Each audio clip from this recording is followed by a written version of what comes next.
con Carla Murillo. Carla Murillo es graduada en Bellas Artes por la Universidad de Valencia, San Carlos, y educadora social, sí, por la Universidad de Valencia también.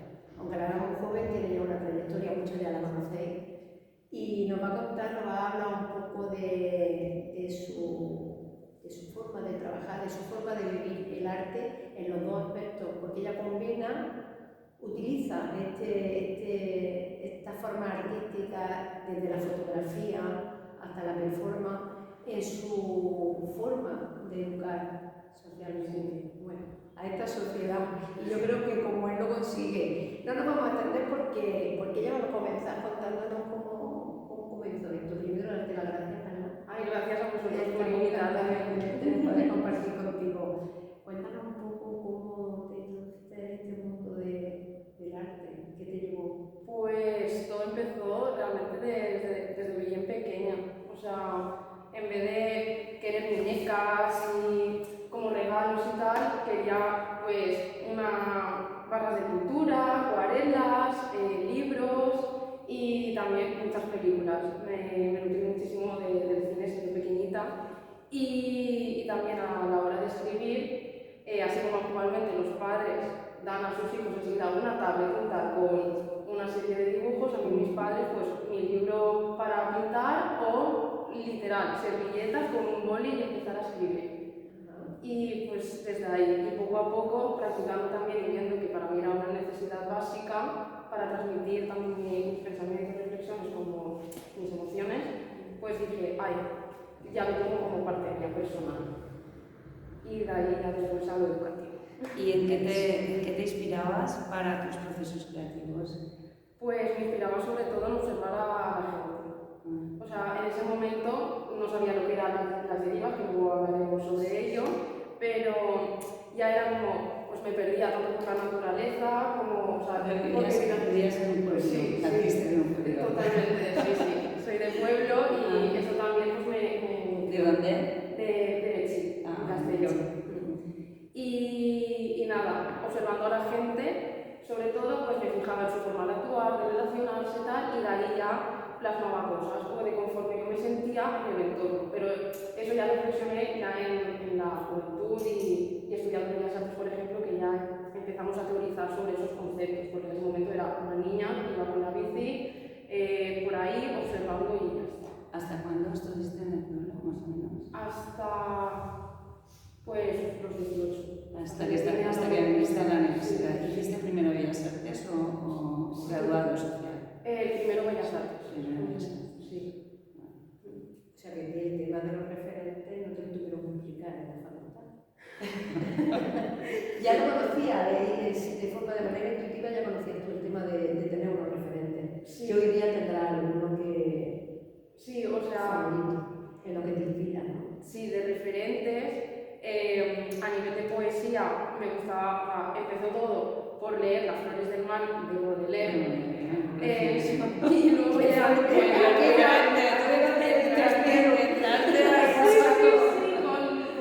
16, 17 años, y ya luego empecé pues, eso, a investigar sobre también literatura hispanoamericana y tal. Alejandra Pizarro pues, también fue una referente. Luego a nivel pues, valenciano, María Mercè Marçal o Vicent Andrés Estellés, clasicazo valenciano, pero que también me inspiró mucho la poesía que escribo en valenciano porque retrata muy bien la cotidianidad y desde un lenguaje muy cercano, que al final es lo que busco. A la hora de trabajar, ¿utilizas la poesía, la literatura, el dibujo, sí. la performance?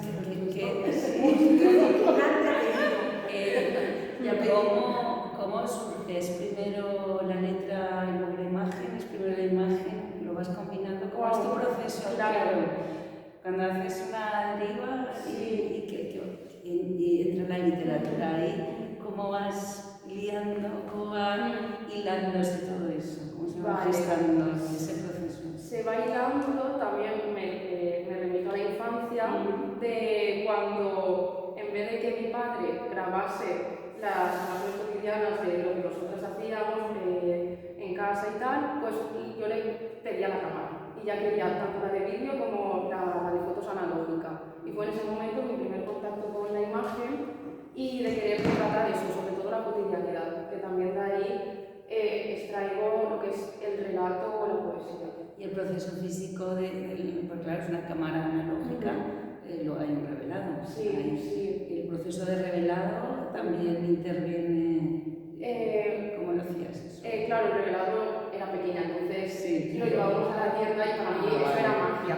Luego en Bellas Artes sí que en blanco y negro revelamos, y la verdad que a mí el proceso y también el ritmo, ¿no?, más pausado, de que no es hacer un montón de fotos a nivel digital, sino que tienes que pensar muy bien qué quieres fotografiar. Entonces también el concepto del tiempo, de la aceleración ahora que hicimos, tal, entonces ahí también. Y al final, a la hora de hacer la fotografía, el encuadre, ¿qué decides, qué imagen tomar y qué no?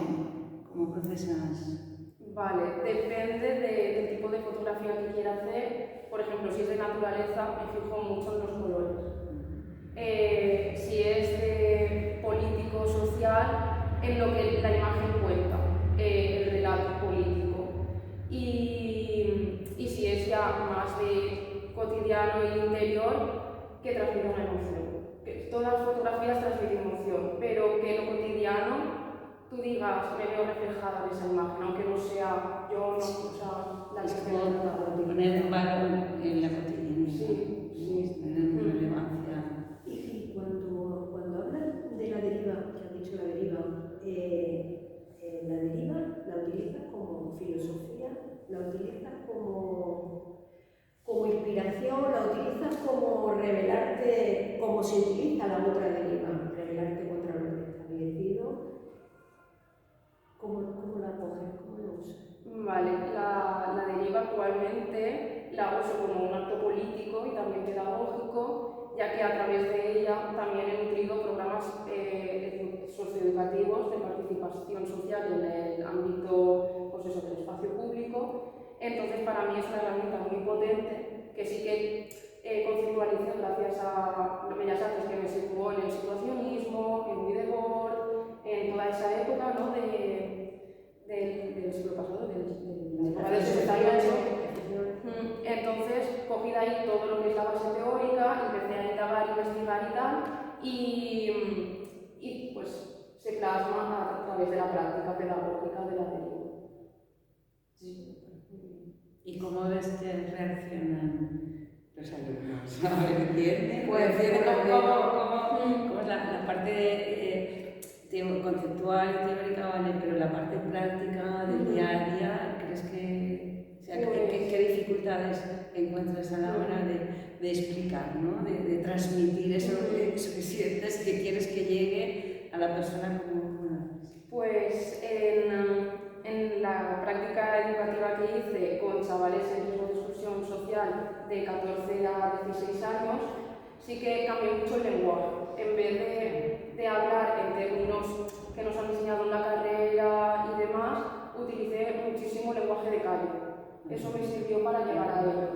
Y lo conceptualizaron a través del día a día en la práctica que realizamos. Claro, con ellos no utilizamos la deriva para tener filosofía marxista, con ellos utilizamos la deriva urbana. Exacto. Que nos lleva a pasear y que ahí empiecen a crear ante lo imprevisible, ¿no? Sí, y que empiecen a reflexionar cómo se sienten en ese momento al transitar por una calle o por un parque, o también visualizar por qué en ese espacio hacen tal acción, tiene otro tal, o qué querían cambiar de ese entorno, y fue muy potente porque todos dijeron, lo realizamos en el barrio de La Plata, y todos vieron que pues, eran espacios descuidados, que el ayuntamiento tampoco como que se dejaba ahí, ¿no? Algo que no percibían, claro, eran más conscientes de la realidad, ¿no? Sí, Contexto. interesante. Y a través de la herramienta de la mediación artística, pues dijimos, va, ¿qué queremos hacer para generar un entorno más cuidado, más tal? Y los chavales empezaron a decir, pues, ¿por qué no ponemos con palets y hacemos sofás, una mesa tal para el descampado que había cerca del sitio de prácticas donde tuve el grupo de chavales? Pues tenemos un espacio fuera de lo que es el centro para interactuar tal, o una jardinera vertical en estas paredes que no sé qué, porque las plantas tal. Al final, por falta de tiempo, hubo otra idea que era hacer casitas de pájaros. Parece una tontería, pero que chavales que dicen que pues no se daban cuenta, ¿no? de la falta que hacía cuidar el espacio y tal, y que además piense en un animal, un pájaro. Eso es una actividad participativa. Sí. Y se sienten útiles. Exacto. Y que es algo que ellos han aportado. Y claro, y también empatía hacia el entorno. El entorno. Y la naturaleza. Sí. Hablando un poco de empatía y de poesía. Para ti la poesía actualmente contemporánea y la que tú practicas y la que pues, procesas artísticamente, ¿qué te sirve? ¿Qué quieres comunicar? ¿Cómo comunicas? ¿Cómo entiendes esa poesía a la hora de plasmarla? Pues la entiendo como es lo que yo siento, lo que yo percibo del entorno y también una herramienta para poder a través de las emociones transmitir ese pensamiento político que pues, puedo plasmar en los programas socioeducativos, pero a través de la poesía y envolviéndolo otra vez en lo cotidiano, conectar con la gente y que la gente se sienta también como representada por esas palabras, esos versos, y que reflexionen, que se cuestionen. Sobre todo consiste para mí en hacer cuestionar, porque yo siempre estoy todo el rato dándole a la cabeza. Es una herramienta. Sí, para mí es otra herramienta. Y esa herramienta, nosotros hemos visto, tuvimos la suerte en la exposición nuestra, en nuestro proyecto de Caminar, de una performance chulísima, con poesía tuya. Sí. Es aunar una performance con la poesía. Sí. Tanto en la de Caminar como en otra que hicimos junto con Inés Regaña, que también la conocéis, pues utilizamos otra poesía que se llama Resistencia íntima, que habla sobre los cuidados dentro de la casa y que muchas veces queremos construir desde el tejado, pero que no se puede, tienes que tener una base sólida. Y también intervienen las relaciones, el cómo tú percibes al otro dentro de tu hogar, pero que también es el propio cuerpo, no es la casa en sí física. Y fue también una performance muy potente porque Inés se construyó encima suyo como un muro que yo le iba poniendo poco a poco peso y también era como una forma de decir qué peso llevamos encima. Y en la de Caminarte utilicé la poesía con el audio que pusimos de rollo de ir deconstruyendo, que en principio tú la entiendes, pero poco a poco se va degradando como la naturaleza y también somos un peso añadido a todo el entorno natural, es decir, vale, es una palabra que va dominando hasta convertirse en un peso demasiado.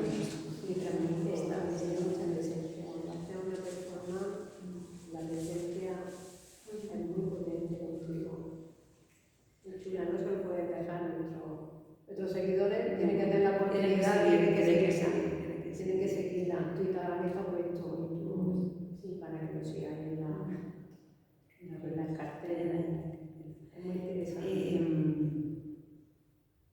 Háblanos del libro. Los libros. Yo me refería a... ¿Tú te referías? Sí. Y un poco también de tu traslado a Girona. Que ha supuesto las dos cosas. Vale. Me viene sin dormir. Las dos cosas. Que supone dejar un espacio que has habitado, que te han pasado muchas cosas, del cual tienes muchas cosas encima, pues son parte de ti, que supone trasladarte a otro con esa mochila, pero también con una incertidumbre de dónde vas a ver, o sea, vas a habitar otro sitio, otra gente. Cuéntanos, ¿qué relaciones tiene eso con pues, lo que has publicado? Robastesa, que es el último poemario que he publicado, escrito en valenciano, y durante los 10 años que he habitado Valencia, pues relata desde los 17-18 años que llegué, diciendo, bueno, la ciudad, yo del pueblo. Como la mayoría. Sí. Como la mayoría, sí. A ver perdidísima de la vida, de lo que quería, bueno, caos total. Y poco a poco se va construyendo, bueno, realmente el libro empieza desde el final, desde la última etapa que es esta, y el último capítulo es el principio. Y volviendo a lo cotidiano, este libro sobre todo relata hechos cotidianos que me han pasado a mí o a mis amigos, amigas y que sobre todo pues eso habla del sentido de pertinencia, de la compañía también, sí, de cómo te sientes tú con los demás y los demás cómo te afectan a ti dentro de ese espacio. Exacto, de reflejarse en el otro para realmente conocerse también a sí mismo y viceversa. El sentido de vulnerabilidad, de que muchas veces entendemos la vulnerabilidad o la dependencia como algo negativo, pero realmente para mí, después de toda la trayectoria, tanto de experiencias personales, también de compartir con el resto y compartirme a mí misma y reconocerme, ¿no? Es que son todas esas palabras clave para este poemario. Wow. ¿Crees que admitir la vulnerabilidad te hace más fuerte en un momento dado? Sí. La gente es como que no quiere verse vulnerable o que no quiere, pero Me has dicho algo que tu reflexión sobre ese tema. cuando has dicho, ya ves, tú vengo yo del pueblo, dice, vengo aquí y no sé nada. Y tú te diste cuenta del bagaje que traías con lo que has contado ya desde pequeña, que no es lo mismo lo que a ti ya te habían enseñado, todo lo que traías ya aprendido, te diste cuenta de que eso de que eras del pueblo, tú tenías mucho más. Sí. Por eso también la relación con el tiempo. En la ciudad se vive más rápido. Para mí, o sea, la reflexión ha sido esa, de que por eso he vuelto a un pueblo, aunque no sea aquí en Valencia, porque la necesidad de ir más lento, un proceso más natural, de vivir, de experimentar las cosas, y eso es lo que también me llevó a tomar la decisión y el elegir volver a una vida en un entorno más calmado o más rural. Aquí tienes la obra de Saudade, que la publicaste en 2019. Luego tienes Cronofobia de lo etéreo de 2021 y Robastesa de 2024. Cuéntanos al revés. Cuéntanos la cronofobia de lo etéreo y Saudade de qué va para que la gente... Cronofobia de lo etéreo fue cuarentena. O sea, fueron los meses que estuvimos encerrados y como reflexioné ya sobre eso, la cotidianidad, el ir más lento, el sentido también de pertenencia y de vulnerabilidad. O sea, ahí es donde gesté la reflexión ya que he llevado a cabo en Probastesa. Porque sabemos todos el contexto que vivimos, también lo que sentimos y pues ahí se ve reflejado eso de cómo todo pasa muy rápido, de repente te cortan esa rapidez, pero igualmente te bombardean de caos, incertidumbre, de tal, y ¿qué hacemos con todo ello? ¿Fue un periodo para ti productivo? Sí. No lo viviste como algo... Es como un kit cat. Sí, totalmente. Y para que echar el freno. En encerrarme en casa, además compartía casa con otro amigo que también hacía bellas artes. Era como todo el rato en constante movimiento. Es más, en el DFG que lo hicimos en cuarentena, Todas. fue como, bueno, adaptabilidad a la situación, cambiar completamente el discurso del DFG y como reflexión final pusimos eso, que gracias al arte conseguimos superar esos meses de incertidumbre, de estar encerrados y tal, porque dentro de casa las cosas igualmente se seguían moviendo. No de la misma forma, pero igualmente eran, pues eso, muy necesarias también, y de sentirlas. Y aunque de fuera todo era esa incertidumbre y ese caos, dentro nada había parado. El bombardeo del que hablas era de los medios, de la constante comunicación, internet, telediarios. ¿Qué reflexión sacaste sobre eso? Pues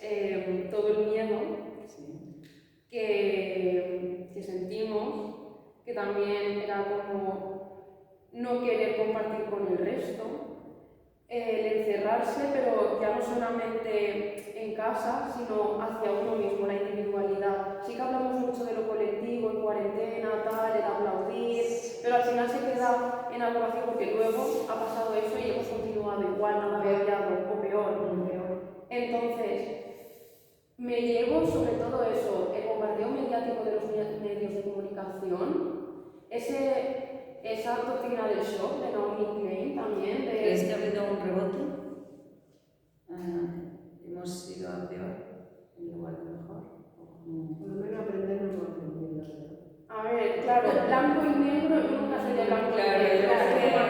Sí, claro, va en la persona también. Exacto. Que se lo diga. Que quizá extraer a través del arte y ahora, después de visto lo visto, vivido lo vivido, quizá esta es esa lección, ¿no? Cada uno individual, pero colectivamente, ¿para ti qué ha supuesto ahora? O sea, ¿tienes más claro lo que sí que quieres y lo que no quieres? ¿O? Sí, en mi caso sí. Por ejemplo, a nivel educativo, para mí cualquier acto es político y lo educativo está dentro de ese paso. Entonces, en cuarentena ya tuve claro que la ciudad ya no era para mí. Que ese bullicio, ese no reconocerse en el otro, sí que lo intentamos en los barrios, en los movimientos vecinales y tal, pero yo quería ir a lo más pequeño y volver a reencontrarte con las raíces. Sí. ¿De dónde venías? Sí. Es un poco el pausar, vamos a empezar otra vez porque hay algo que no... Sí, ¿Y Saudade? Saudade es una mezcla de poemas en castellano y en valenciano, escritos sobre todo con 16-17 años, pero lo publiqué en el 2019, porque me atreví a decir, bueno, pero está ¿lo has revisado? Sí. ¿Lo has revisado? ¿Y sigues considerándolo, cambiarías algo? Ya no me veo reflejada en esos poemas. Ya no soy esa. Como la confianza. Sí. ¿No eres nada? Obviamente, sí que está dentro de mí. Con otra experiencia. Exacto. Claro. Y que ha madurado. Que ya no se ha Pero olvidado. sí que te reconoces Te inspira en ese contexto. A mi niña interior, a mi Sí. niña, digamos, herida, a mi niña que dice todo el bullicio de la adolescencia de decir, vamos, ¿qué hago con mi vida? ¿Quién soy? ¿Dónde estoy? Es genial para tu niño eso. Es genial para tu niño. Que es genial eso, que te des cuenta para ahora tus niños, a los que tú educas. O sea, la ternura que tú te inspiras a ti misma de aquello, te lo inspirará a ellos ahora. Sí. Y te sirve para decir, madre mía, soy yo.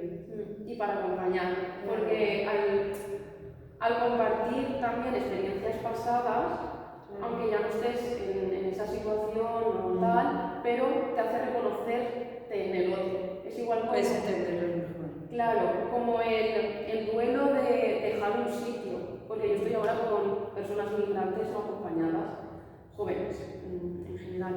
Y pues ese proceso de duelo, de dejar la casa, el hogar, la familia, para irte a otro sitio, la incertidumbre, el dar, y además el trayecto suyo que es mucho más difícil que el nuestro. Entonces, se conecta mucho mejor. A través del arte ves que ellos entienden, o por lo menos les sirve para procesar las situaciones que están viviendo aquí. Muy interesante. ¿Algún poema o obra preferida? Wow, es difícil. Es muy difícil. Alguno. Ya sé que todos los hijos son iguales, pero no. Cada uno. Bueno, pues mío. Sí, claro. Vale. El otro tendrá casi que ha quedado. He dicho tanto de los tuyos.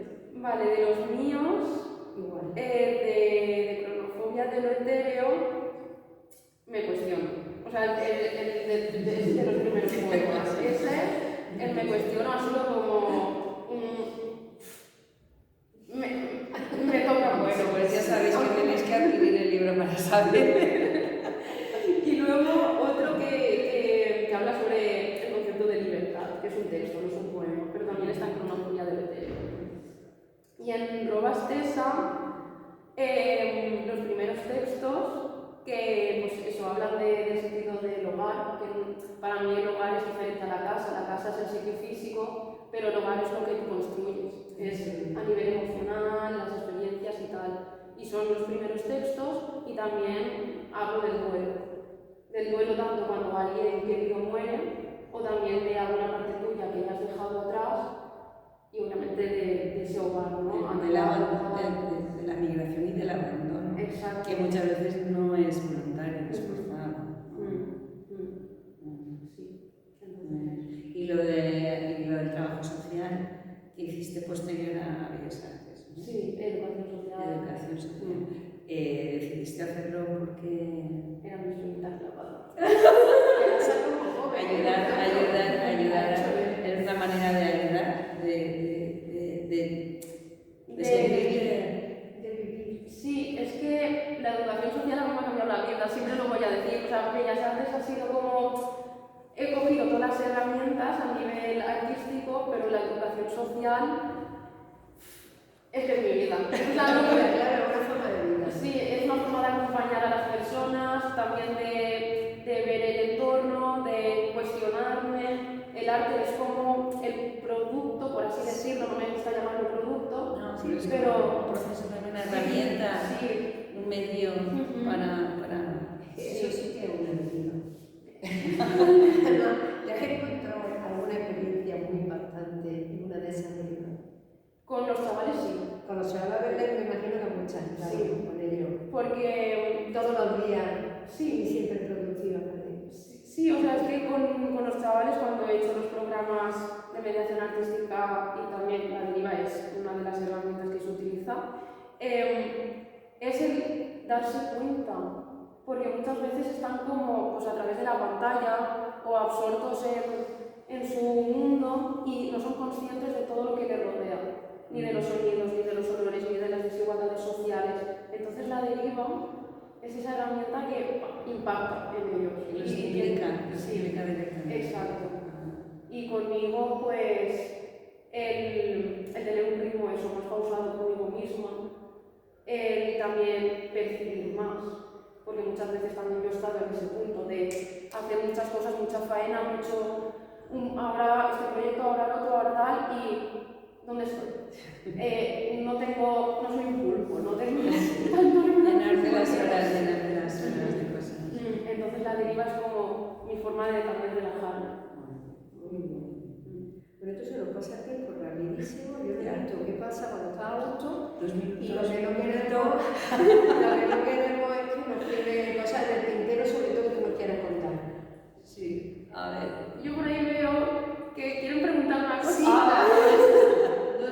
una petición de que nos leas lo que tú consideres más tuyo. Vale, pues leo de porque Robastesa. Bueno, ¿dónde podéis conseguirlos? Sí, ¿dónde podemos conseguirlos? Sí. Pues hablándome a mí directamente por Instagram. Ya lo tenéis en nuestras publicaciones. Y eso aquí en Valencia se entregan en mano. Sí, cuando estoy aquí, si no se envían a todo el territorio español a través de correo. Te mandan un mensaje privado. Sí, con la dirección y tal, y yo ya está. Sabéis que se queda, luego lo tendréis en YouTube, en el canal Colectiva 27 que tenemos, y podréis ver la entrevista con Carla todas las veces que queráis, porque yo la voy a ver varias veces. A ver, una pregunta antes de ¿qué tal el proceso del crowdfunding de hacer la publicación y tal? Bien. Pues sí, potente. Y muchas gracias también por participar y en el proyecto. Sí. Pues para mí es una experiencia lo del crowdfunding muy guay porque como que da a conocer proyectos de personas, artistas, tal, que pues las editoriales o los grandes medios no acogen. Y es esa forma, ¿no?, también más personal y más cotidiana de darte a conocer y que también tener ¿cómo decirlo? Un nexo. Sí, con la gente que Sí, y además es más personal también. Te hace estar en contacto directo, no es como aquí el intermediario, yo y la otra persona. No, es directamente la persona con persona. Muy bueno, Primero que trata sobre el duelo. Si em preguntaren què és el dol, diria que és agafar la mà i la distància que queda entre el record i l'ànima que es marxa. El dol és comprendre que l'aigua sempre corre i que el rellotge s'atura irònicament. El dol són tots els missatges entre línies que es queden, les escletxes on es colen les il·lusions que no es varen poder fer. El dol és el camí de la vida fent-se pas en el seu final. El dol és que ens queda a qui ens quedem seguint el sender, la pedra que ens saluda en els trams més decisius. El dol és l'acte de fe que no veiem, de sentir en la pell que crema i a la vegada es xela. Dol és mirar a totes les parts i ja no veure't. Dol és seguir els passos cuidant els batecs de qui encara dona senyal. Si em preguntaren què és el dol, és demanar disculpes, és perdonar, és comprendre que som mars en plena tempestat, en constant, en altres mars en calma, i a la inversa. El dol és donar la mà i no soltar-la fins l'últim alè.